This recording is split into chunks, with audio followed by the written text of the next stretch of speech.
Can you just imagine having everything planned out to the T, just to find out somebody was like 10 steps ahead of you the whole time? I bet that's how Ray feels. What's up, guys? It's Monkey Kid here, a little under the weather, but still here to bring you the Promised Neverland, Chapter 34, the Execution Part 3 discussion video. Just going on my thoughts. It'd probably be a quick video. I'm not feeling well. See that? See that right there? See the bed right there, just laying there in the background. I'm gonna be all in it after this video. But other than that, let's get to the chapter. All right then. Promise Neverland is most definitely my favorite ongoing shonen right now, because this has a surprise twist every time. The chapter starts off with like the time before Ray burns himself. This is like after Emma catches the match and everything, and they're setting up everything to see Mama. Uh, Ray keeps asking what's going on and how he's gonna sacrifice himself. Emma just slaps the shit out of him, like, and then just tell him to quit planning on dying. Calls him a son of a brick. And I like how they try to keep their innocence, even though this is a situation where innocence is out the window. But she lets him know that he wants to escape with us, because one thing I have to say, man, Norman, you're the real MVP of this whole series right now. Like, other than William Minerva, you are the MVP. Cause I wouldn't even have like Ilma and Norman are like the real MVPs. All this whole chapter, you can see like on Ray's face, like, how the fuck were they able to plan around my plan? Like, his face was like definitely in shock the entire time. Every time he hears every new development of the plan or hears what they had like in the works, he just has this shocked face on the entire time while he continues to be like, okay, let's go. Because in Ray's mind, you got to realize he was planning on dying that day. This was the day he planned on dying, and just for him to just be gone, like, he's like, you know what? I don't have to die. It kind of fucks. It kind of fucks with his mind, because he's like, he has such like purpose in his death, and like it kind of takes away that purpose, but for a greater cause. Though, um, I'm sorry, man, I'm sick as fuck. Next thing, this is the decoy they use to burn. Um, as you can see, they got like hair, sausage meat, just a lot of flesh and everything, and hair for good measure, so they can know, so Mama wouldn't be able to tell the difference between a burning body and a lot of a lot of meat. That's really smart with them, though. And we find out that the pigtails in that picture came from the little blonde girl named Anna, which confirm which confirms my thought that everybody knows now. All the children knows. All the children know. In fact, they've known for they've known ever since Corona was there. At least four of the kids. It was Anna and these other few children. Like, they actually knew. They actually knew ever since they went into the room to ask Anna. I mean, ask Corona questions and everything. And just seeing that Norman and Emma thought this far ahead. Look at that face, though. That face right there is the face of the greatest villain or hero ever. That face was definitely meant for Ray. He's like, you're not gonna die here, Ray. Like, I could just imagine this was what Ray was seeing in his vision the whole time. Like, Norman just giving him that, yeah, I'm smart, ain't it? I'm the only one as smart as you. But Emma's been surprising me too throughout this whole thing. to the fact that to the point where she actually told other children about everything, and they're not like they said they're not as immature because these kids, like I was like, these children are intelligent, so I'm pretty sure they wouldn't be that immature. They're innocent, of course, but I'm pretty sure like if things don't make sense, they're smart enough to realize why it doesn't make sense. Now, the biggest thing of this chapter that I didn't even know was in the works, the key mode. We knew about the pen from William and Nerva, but the key mode is what I did not know. So with this key mode, there's a lot of things that could possibly go down to the point where this is not just you get the kids out of this house. This is turned into get everybody out. This key can like uncover a lot of things, and this plays a gigantic role right now. Like Corone did way more than I thought she did. The pen was enough. The key mode is just like Norman said, the ultimate trump card. And I was very, very surprised. I'm actually stoked to see what developments go into this afterwards. Oh, the part of the chapter when she realizes that she's already been played. Congratulations, she played yourself again. But she's just happy that they're alive.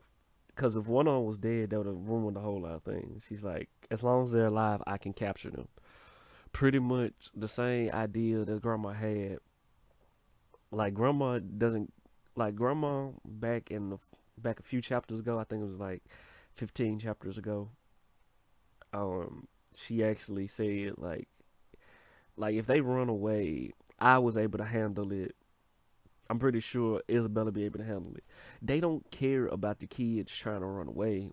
They just care about the livelihood of the children. Cause at the very least, they want the brains from the children. How I went into it my last discussion. But this face right here is fucking fantastic. I love the artwork in Promised Neverland because it gives off such an ominous vibe when when it needs to. It I feel like the illustrations portray whatever mood that the artist is going for, and he's very good at executing the mood or mind state with his drawings, and I really do appreciate that little detail that he adds on to the manga. Next, this dude, this evil fuck. So Mama was just reveling in her like I'm sorry about that. She's just reveling in the fact that they're alive and that she can still catch them. Even saying to the point, I'm not gonna let a single one of you escape. But then you see Phil tug on her. You can tell about I wanna say by Phil's clothes, he was in the house. He was in the house at some point.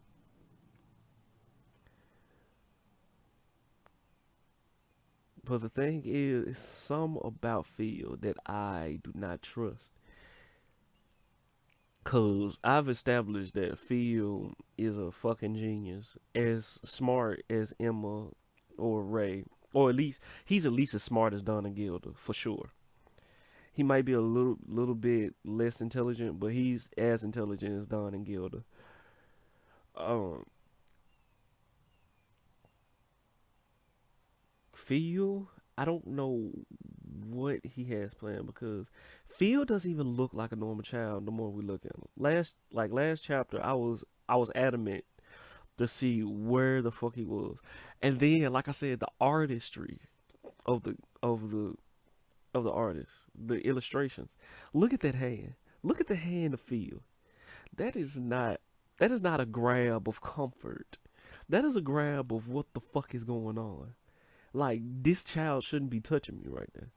And then you just see that face. Hey, how you doing, mama? Like, and then I've also noticed in the shadow where it look like Field's shadow should be, it's covered up by I don't by the white smoke and everything, so we can't see Field's shadow. But there's something off about Field. I'm not sure what it is, but there's something very off about Field. Could he be the fool? Could he be like the foolproof plan for any kids that's gonna escape? Is he gonna be like, Mama, I'll put out the fire? Or is he gonna distract Isabella even further? Because I feel like Field is just the most unpredictable character at this point.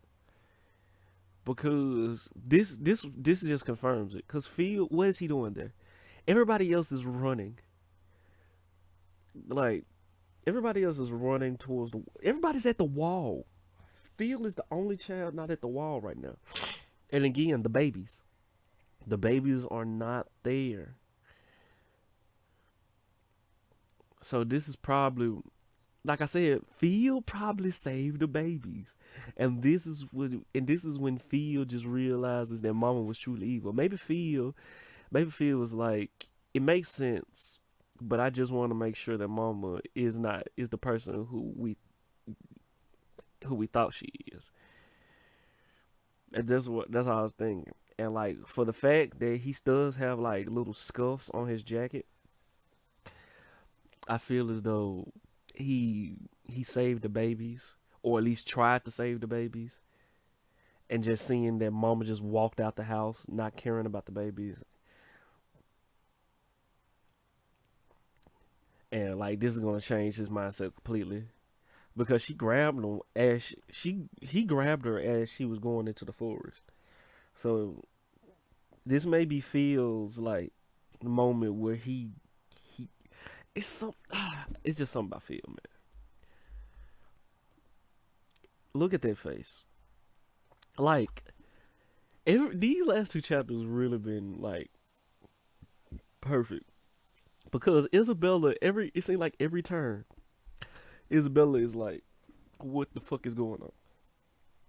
She didn't even expect Phil to be there. Now she doesn't even know what's going on. This may be Phil's idea all on his own to like intercept Mama. That even like Norman, Emma, and Ray didn't even know about. But other than that, that's the chapter. Now, what's going on for next chapter? Like first of all, like have the Promise Neverland chapters been coming out on Friday? Cause I've been used to them coming out on Mondays. They probably got like pushed up because it's a fucking good series. I'm pretty sure this is a series gonna last longer than anybody realized. Cause this is a very good series, and I really do enjoy it. And if it does like happen on Friday, cause I still thought it was Monday where the chapters came out. But if it starts Friday, I can start getting these videos out on Friday because I love talking about Promise Neverland. Sorry guys, I'm very sick. Like I said, throughout the whole video, but hopefully you guys at least found this kind of enjoyable. But as for, like damn, like I said, as for the future, next chapter, Phil is going to reveal something. I don't know what he's gonna reveal, whether it be good or evil. My bet is that Phil is evil. I think Phil is beyond what Isabella, Norman, Ray, and Emma can possibly imagine. Because it's his eyes. It's Phil's eyes. When you look, it's just that when I look at everybody else's eyes in this series, I know it's just possibly character design, but they seem to have pupils. Phil doesn't seem to have any pupils. I know, I know that's a weird thing to say, but I haven't seen any other characters with a facial design or at least an eye design like Phil. Like it may be because he's just a different race. Still, I feel as though at least if they had the point to give all these characters pupils and irises, why does Phil don't? It doesn't seem like Phil has like a pupil. It seems like he just has the iris, just black dots in his head. And I think this may actually reveal some deep inner workings about Phil. Is Phil a demon? Possibly. Could they be working on and like could Phil be just like dead, like that foolproof plan? Like I said, just in case she can't handle it, because you got to realize you train these folk, you train these mama to be to take care of these kids, but you train them to cultivate smart children. So I would think they'll put a measurement in place for people like that, or just in case a mama has second thoughts about shipping off kids and everything. I'm pretty sure. I'm pretty sure like headquarters already know about all the failures that Isabella did, which would be the reason why grandmother wasn't upset about them trying to escape because they got so many countermeasures in place. I'm just saying, if a character, I'm just saying, if they got all these countermeasures in place where there's only one exit, around this whole facility is a giant cliff where you can't fall off. These mothers are trained at least into black belt training to take care of these children. They are superhumans, pretty much. They're trained to be superhumans. I don't think they would take the precaution to think everything's all right because that's exactly what these kids will be wanting to think. Like they put all these countermeasurements in place, so once we figure out all these countermeasures, there's nothing else they got for us, which is I think is a mistake. Cause why wouldn't they add on a child spy? That's all I gotta say. But you guys have a good day. I'll get some rest. Peace.